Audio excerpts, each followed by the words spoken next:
Welcome to another episode of What If Civilization Started Over? Last episode we saw the beginning of the war against Red.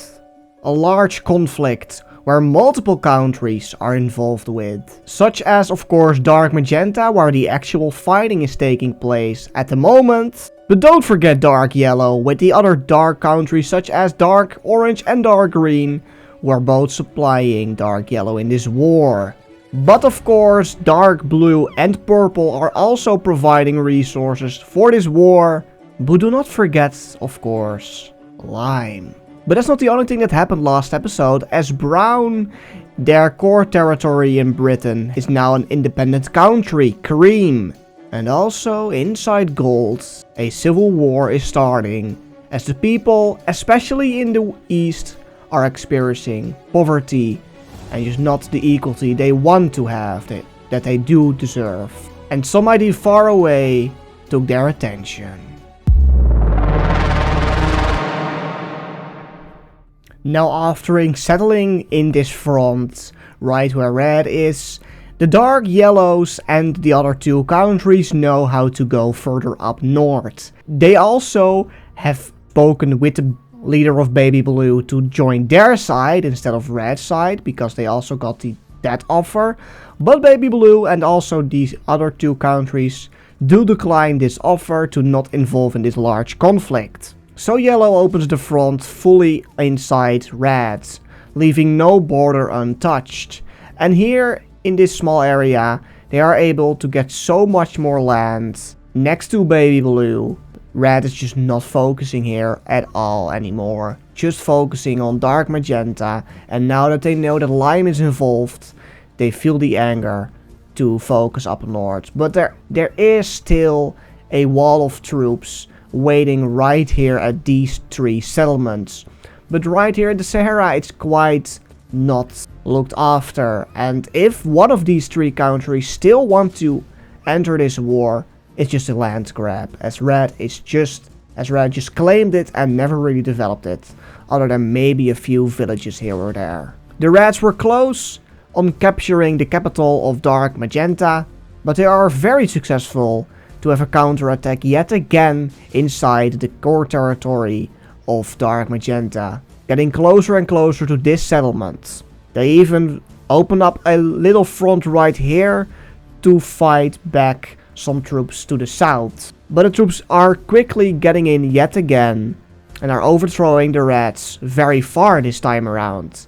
And there is a very large counterattack that is very successful, as more Dark Blue forces finally arrived. As no boats are arriving here anymore at the harbor because Red took it over, but finally some troops arrived via that settlement and their harbor. In the south also is another counterattack from Dark Magenta, entering more of Red's territory after a while, and also sneaking up behind them to eventually capture another settlement and via there retaking these other two. But that's a very hard mission and is not successful thus far. We of course don't have to forget the Browns, who are fighting in the colony world to attack Red completely, and after waiting and very hard preparing, this front is just completely lost for Red, as another settlement is in their hands on the island as well, and they make the bridge over to the other side and they make a landing in this colony, in this settlement. And after that, the man that's here in charge surrenders over to Brown, because they don't see any help from the motherland, and that will never arrive. So Brown is now done in taking a part in this war, as they will not send forces to Dark Yellow or any others, because they were purely focused on this colony area. Just the same with Slate, who operated here on the island of War. After waiting a while, Dark Green is not only supplying Dark Yellow with forces, but also it's sending up troops through Hot Pink and Honey over to Dark Magenta, as they know they are holding on, but it is getting quite hard for them, as the Reds are connecting their fronts together to form a large formation and against the capital. And after weeks of fighting, almost a full month of non-stop fighting near the capital, the Reds finally break through and capture the capital of Dark Magenta. leaving their capital and their main harbor over to the Reds. This king quickly just fled out of the city just before the Reds had it in hands. And the king is now settling not here, but settling all the way over here in this city. The Reds are able to make a counterattack in the south, claiming more of the original land of Dark Magenta, and completely forgetting the front that is behind them. And that's a very big mistake, as the Dark Magentas reach this city and claim it, and make a large formation to attack them from the back. This settlement is also taken back, and after that another one is taken back.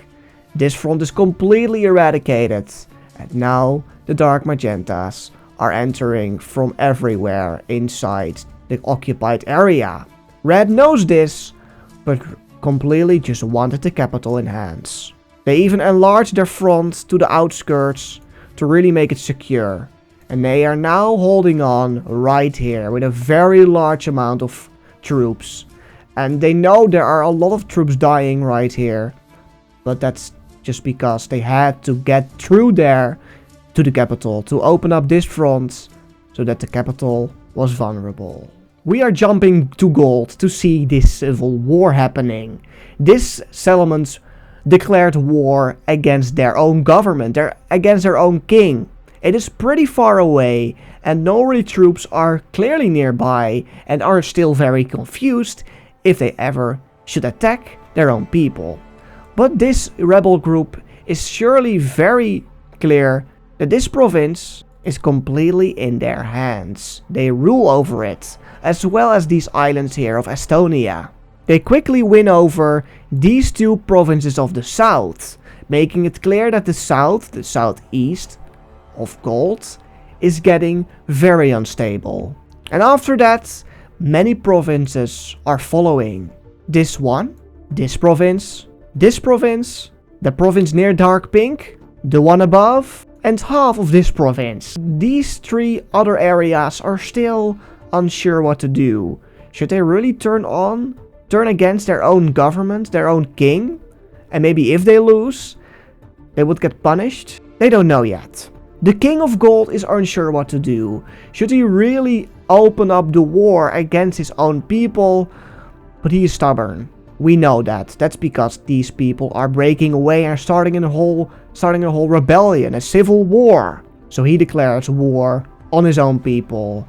And he's sending the direct order to not only capture his own people if needed, but kill them as well. Some of the military is shocked by this order, but they have to follow it, otherwise they would themselves be acting a crime. But after hearing that this war fully opened against the rebel group, the rest of these areas are joining the side of the communists, as it is very clear that these guys know what's happening in Mustard. They know what is there, the ideology, the idea down there in the world, far away from here, and they want to follow it. More and more provinces are starting to follow this idea in the north as well. The very small ones, in specific. With no major settlements, with just only villages, small towns, maybe a little bit larger towns, but not really getting any help by the government. They want to also just get rid of this king and start a whole new government. This idea spreads fast. But after a while, the Golds are fighting back. And they are gaining their provinces back. They don't want this rebellion happening. And they occupy and kill many of the people inside these small provinces. Making the other group very, very mad. Now that Slade is done fighting the war against the Reds, they focus again on expanding their colony in America. Going up north more than ever, and they're claiming much more land than before. Going alongside Cyan, they go up until there and claim the rest of all this. And with that, their colony is huge, making them, of course, the largest country in the world. They were already that, but they were closely tied, or even second place when Lavender was there. But now that Lavender is, well, not the one that it was before, Africa has also scrambled down. Slade has all this. Remember, they also have Indonesia, but they now have this very large section. But suddenly, before Slate could even go further up, they stumble across a full-born new nation. A nation that was made by the people from Cyan, the colony of Cyan, the first nation to pop up that breaks away from the Europeans. This nation was made very recently and expanded very much to the west because they wanted to. Cyan, of course, did had a civil war, but eventually ended up saying to the colony to just not expand that much anymore. They had to focus on their mainland as well. They didn't really have the supplies to go further, but Cyan did had some people still inside that wanting to claim the land by themselves, making the full first nation to pop up in America, in the colony world. Of course, besides Brown, as Brown at first had core territory in Europe itself, but that of course disappeared over time. This country had a few small but very good developed settlements right here with the border of Cyan. Also a little bit more inlandwards, but two in this area of the world.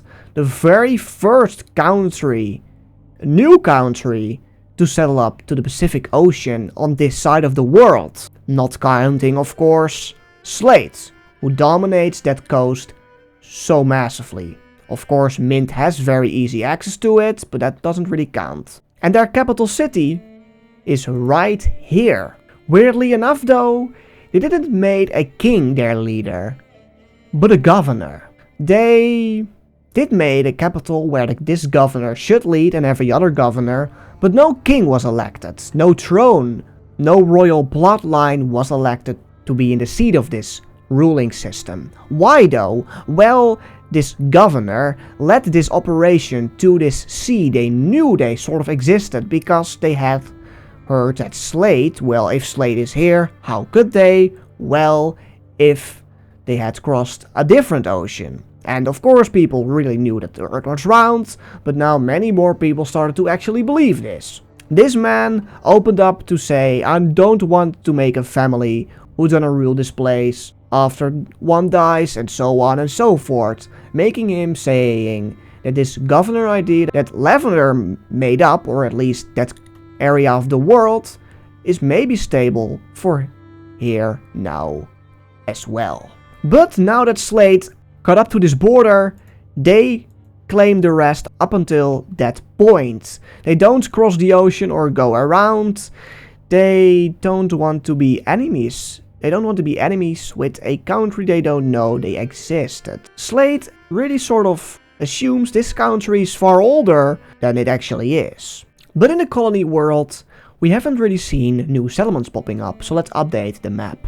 This is Cyan before, and this is Cyan after. We will now do copper, and this is after. The west part of this grey colony, this is before, and this is after. And magenta, this is before, and this is after.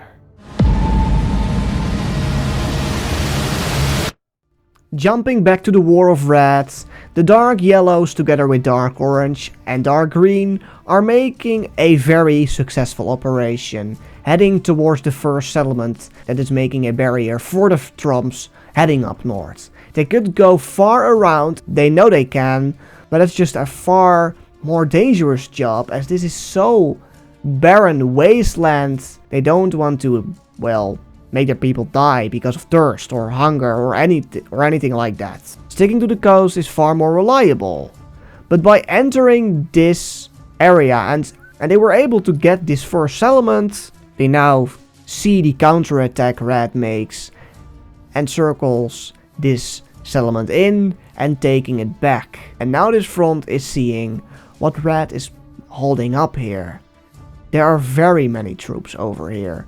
So many that the countries down south are waiting to attack again, as there's a very large front and a very large barricade that's very strong, and they cannot get through yet. Dark Magenta is having a very nice success, claiming more of their old land back. They are almost able to get the Reds out of their core territory right here, but they are still holding on. And here they are not able to fight back, as red is also having a very large front up here. Now that red is here, they don't really know what to do, as they cannot really get through this border, but the troops from dark magenta and all the others can also not get through the troops of red. It's just a standoff, and it's just the one who will be here the longest, who will hold on the longest. So more troops arrive to the rebels, and Gold is able to free this settlement. They are able to really get something out of this, and they circle in the rebels. They're also able to fight them back right here, getting closer and closer to this settlement right here. But then something even worse happens for the Golds, as two provinces up here, even more closer to the core territory of Gold, is now turning against them.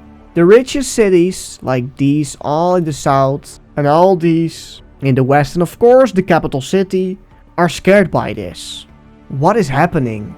What is happening? This sort of conflict is not seen in the colony of Gold, as there's no dividend. The people don't feel they're not equal to the king. The rich people are living here, are coming back to the most major, richest cities and trade, and vice versa. The core territory is just not holding on so much more. The rebels are able to get in new provinces and gaining more lands. They're doing this very harsh and very radical, as they are extremists. This idea they heard about very far away in Mustard. It is really brewing and it's really growing. They also are able to get more land back here in the east, claiming more and more settlements and provinces, of course. And they are able to get their full land back what they had before. And these two settlements are now also following this rebel group. And now the whole eastern part is rebelling against the Gold Society. There are troops fighting back the rebel groups right here, and they are able to free this province and also another one, making this province still very uneasy.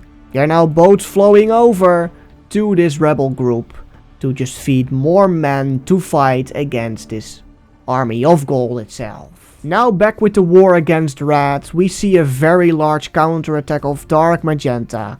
But I maybe say Dark Magenta. Dark Magenta is mostly here, holding on against the Red forces. The most people that are fighting here are Dark Blue and still some Lime. And of course Purple, who we don't have to forget. The Dark Blues and the Purples, but of course under the name of Dark Magenta, are heading south. And they are doing this to really let Red know that although they can hold on right here, the capital of Dark Magenta, and they can hold on right here, their wasteland is still there to grab. And the Dark Yellows also know this, because Dark Green is sending news back and forth between Dark Magenta and of course Dark Green, supplying it over to the other two, and now the idea is spread. The idea is to find one another across this barren wasteland, across this desert. So the Dark Yellows, the Dark Oranges and the Dark Greens are now going up north, more northeast, to find the other ones. And Dark Magenta is now also going the same direction. The plague is of course still a thing, but the plague is disappearing more and more in Europe, as the southern island of Butter is experiencing more freedom. But slowly and surely, Dark Mint is also seeing that the coastal areas, the Mediterranean areas, are having a great success fighting back this virus. People are starting to get better, and the virus is just slowly disappearing in this area. Seafoam Green is also experiencing less and less of the virus, and especially the Mediterranean areas, and especially the capital is not experiencing the virus anymore. More and more of the virus is slowly disappearing, and just people are getting more immune to it. Here only the more inner areas of Seafoam Green are still having the virus, but after just months and months, while of course this war was happening, we see more and more of the Mediterranean Sea and the surrounding areas a very large success of no virus anymore. Up until the point where reddish pink doesn't have the virus anymore. And slowly but surely, yellow also is experiencing more and more success. The Alps as well, right here, and over to the Atlantic Ocean, right here. Months and months go by, and less of dark mint is experiencing a virus. Sea green as well is completely getting rid of it, and orange, finally after so long, is free in Britain of the virus. And even in bronze we see a success, where half of it is finally free, and the islands of Danish orange are free as well. After weeks facing one another, a front war that is just getting so long and so exhausting, red is finally here to make a breakthrough. They are able to get more and more land. They killed more of the troops right here. They were able to get more and closer towards the next settlement. And the king that is here right now is getting very worried, and he wants help. He desperately needs help. Dark blue and dark purple are of course providing forces and forces, but this war is just too much for them. Red is winning. Red is slowly winning. But down south, the troops are heading near each other. Dark magenta and dark yellow are now very close by each other. They are getting closer and closer, with actually no one around. Red has no troops here. Only a few villages who are scared that suddenly another nation is here. But what can they do about it? Red has made their area, their territory, their land, their nation so large that communication with these outer villages is bare minimum to nothing. And after weeks and weeks, dark yellow finds dark magenta. And now that they found each other, it's just a matter of time to get the rest of this barren wasteland and make a very large wall, so that only this is now something they have to grab from red. Although this is really good for the 3-point star alliance, the pact against red, red finally made an opportunity to fight back against dark blue, against the 3-point star alliance. Something happened what red made possible, what no one saw coming. Red has made an alliance. And with who, you may ask?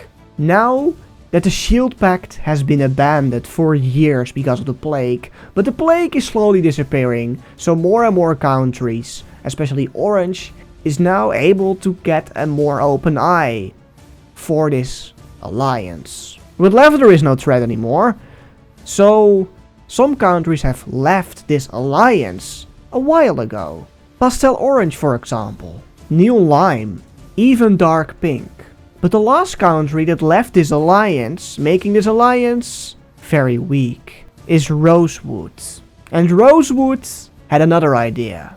They saw what Dark Blue had done with Cyan, making Rosewood kinda mad. They know that Night Blue was their rival in history. And then they took over Silver without making even Silver a proper nation. They didn't even live for 1 year.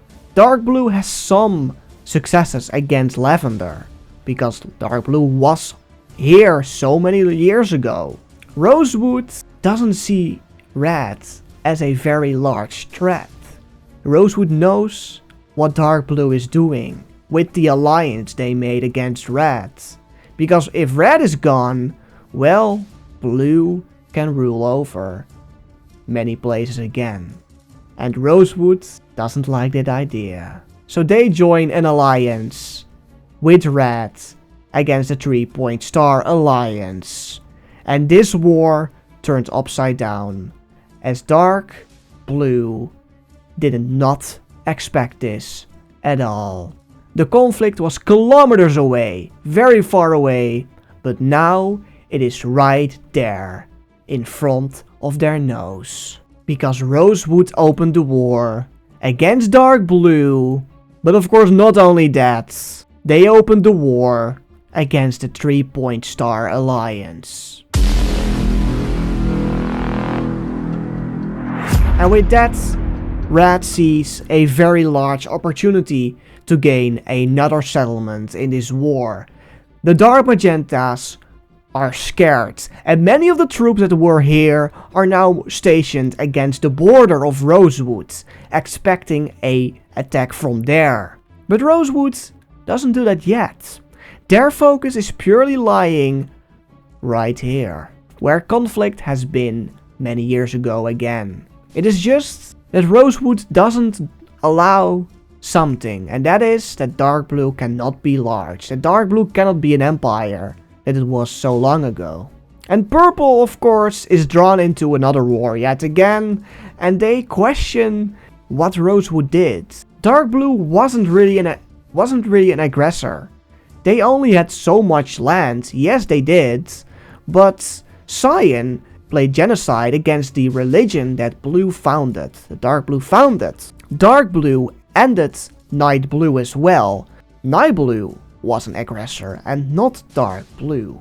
Now that Red is in alliance with Rosewood, two very large nations, and the plague is slowly disappearing in Europe, but also in Yellow. Even so that the coastal areas are virus free pretty quickly after that the virus entered this country. And because of that, they are able to join the alliance against a 3-point star alliance. Oh boy. Although this war is turning upside down, the Dark Magentas were able to get more land in this wasteland. Pretty easy, as there is almost nobody here. As well as Dark Yellow right here. They were able to get so much more land right here. And they meet up right there with Dark Magenta. Dark Yellow knows, and the other two countries as well, they know what happened that turned this war upside down. The Shield Pact is very vulnerable and almost non-existent anymore. Dark Green is even so bizarre that he asks other members, Olive and Beige, for help to supply the 3-point star alliance. But both countries, and of course Olive, is saying no to this idea as they are bordering this country, Rosewood. They don't want to be enemies with them. As for them, there is no really cause to be in the Shield Pact anymore. Dark Green leaves the alliance. Beige and Olive do stay, however. They still feel like that they can help at least each other. And if the Shield Pact fully disappears, as they still see Orange and Green as a very strong ally, if it will ever fall, they will enter an alliance made by their own. Now Rosewood is entering Dark Blue with a fair amount of forces, gaining so much land right here already in the first few weeks. Gaining especially land where Dark Blue hasn't been around for so long. Rescuing land that Cyan had. They were able to get all the way up here, freeing also a few islands, Crete as well. Some parts of southern Greece, Rosewood had prepared for this turning point in this war. Even the whole section of Italy has been occupied by Rosewood. You would say that's very far away, but not so much. The capital is right there. It is a little bit harder for them to attack Dark Blue straight on. But of course it still happens. And the front is large. It is super large. But now that Rosewood has Crete in their hands, a very strategic island, they're moving up north. Moving up north to certain islands. Islands that were owned by Lime. And with that, Rosewood enters territory of Lime. Many ships are seen right here on the coast. Rosewood enters right here. Rosewood enters right here, and Rosewood enters right there. Troops are also wrapping around the coast of Greece. They also made a counterattack right there, but Blue really doesn't have almost no forces right here, as the civilians are also right here, welcomed by the Rosewoods, as still Cyan had people here. And quickly Rosewood occupies this whole area, and this whole area as well. The sheer amount of forces that is leading right, that is being sent to right here, it's unbelievable. And it's also very ironic, as Lime is being attacked by a country that sits on core territory of Lime itself. Weeks of fighting go by. Rosewood is entering core territory of Lime now. They also are wrapping around right here. And they're even getting help and supplies by Cyan, who sees this as a very good thing that happens right now. This war slowly focused from Red being the victim to other countries being the victim. And now Rosewood enters another part of Lime. And they are now closing in the borders. And Lime, of course, almost has no troops left to fight, as they have killed off so many of their civilians in the war against Red. They didn't thought that through. Another settlement is taken, and Rosewood is near the capital. And 1 week later, Rosewood enters the capital of Lime, and Lime surrenders over to Rosewood. With that taken care of, Rosewood is heading south. Rosewood is attacking Dark Magenta now. They capture this settlement right here and they wrap around, having a very large front right here. We see Red now finally have an opportunity to gain land back what they have lost. Gaining a settlement back and breaking through fronts. Gaining back this settlement in the north and fighting back a very, very large front. They break through right here, and with that, the operation of Wasteland is now being cut off by mainland Dark Magenta. With this success that Rosewood has given to this war, but not only that, now Yellow is sending forces to Red. This war has quickly turned sides, as Red is winning this war right here. They capture another settlement and another one. This wall of forces cannot be stopped anymore. They are even entering right here in the south as well, fighting back the front right here, with still dark blues right here in the front. Going back south, and Red is now here in the wasteland, where they actually were like, yeah, we still have land here and we abandoned our people.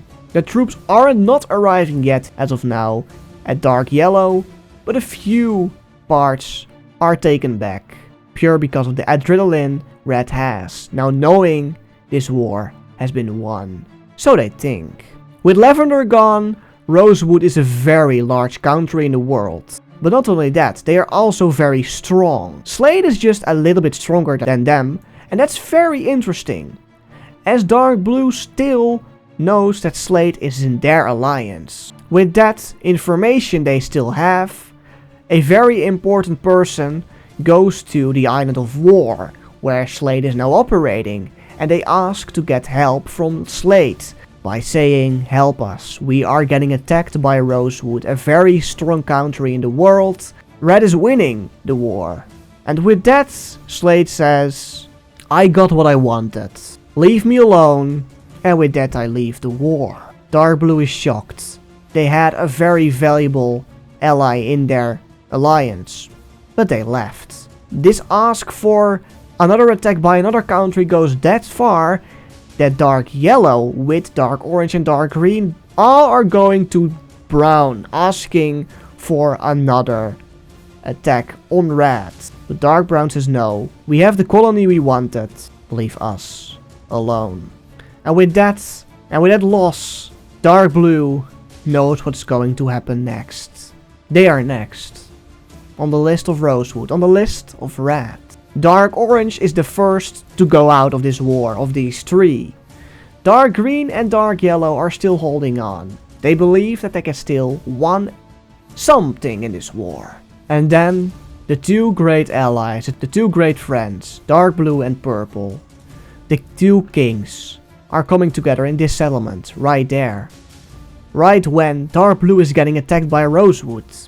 And Purple lets the news slide that also they will leave the war. They don't see any point on fighting further because they know Rosewood is stronger than Purple. And they are by far stronger because they are together with Red. What is going to happen if they were staying in this war? Dark Blue nods and says yes, but I'm not going to leave my few allies behind. I'm not going to abandon Lime and Dark Magenta. So these three are still in this alliance. Although Lime is fully occupied, they are still here in this alliance. Far up north, we see the rebels of gold gaining land right here. And they enter the southern province right here. They are very strong. And the people, the rich people that are living here, are baffled that the country itself is fighting the country itself. They feel like it's dumb. They feel like this will just go over in a amount of a few months now. Maybe our city is occupied, but the king will help us. But then they get the news that the king will not help, as the king is going to sit with the leader or some leaders of this rebel group and to sit down together to maybe have a peace treaty going on with the civil war. And they come together right in this settlement. The king and a few important people, diplomats of this rebel group. They come together, they sit together, they drink, they feast, weirdly enough. But they come to an agreement that gold, what it was, has been split too far. The king knows how stubborn he is. He still knows that what he is trying is not going to succeed any longer. And that old gold and new gold is something now in existence. Western and Eastern gold is now something that exists. With that, the peace treaty is made very easily. How everything is occupied right now is what this rebel group gets by gold. Although the rich people that are living here are very mad and they feel betrayed, some people left and go to this settlement, but some stay. And they maybe think that something will change in the future, or they think, well, maybe this is for the better. And the king especially doesn't see this as a lose, as they have so much more valuable land to the other side of the world.